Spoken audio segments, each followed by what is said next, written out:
L'incroyable réussite de la factrice de Montauban.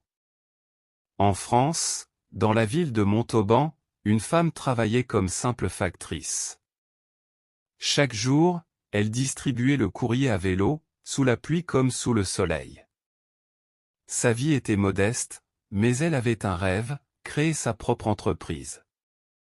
Après ses longues journées de travail, le vendeur de stylos qui est devenu millionnaire. Chaque matin, un jeune garçon se tenait devant une gare pour vendre des stylos.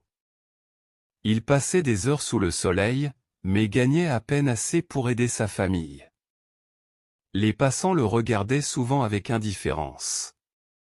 Certains lui disaient même : « Tu ne réussiras jamais dans la vie. » Le vieil horloger. Dans une petite ville, vivait un vieil horloger connu pour réparer les montres les plus anciennes. Un jour, un jeune homme entra dans sa boutique avec une montre cassée.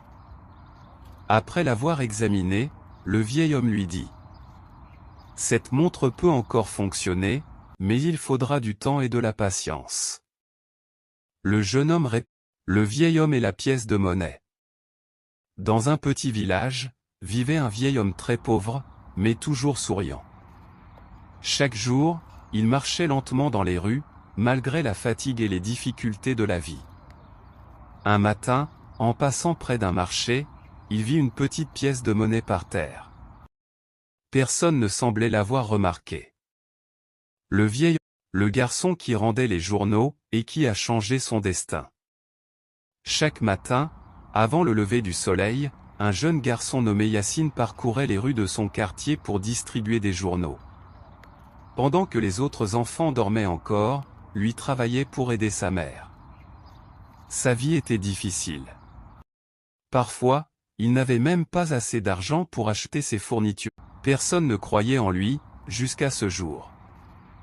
Dans un petit village, vivait un jeune garçon nommé Adam. Depuis son enfance, il rêvait de devenir ingénieur. Mais tout le monde se moquait de lui. « Tu n'y arriveras jamais », lui répétaient les gens. Sa famille était pauvre. Il n'avait ni ordinateur, ni cours particulier. Il a trouvé un portefeuille, ce qui l'a fait ensuite à changer sa vie. Par une froide matinée d'hiver, Karim marchait vers son travail lorsqu'il aperçut un portefeuille au bord de la route. À l'intérieur, il y avait une grosse somme d'argent et plusieurs documents importants. Karim traversait une période difficile. Il avait du mal à payer son loyer et à nourrir sa famille.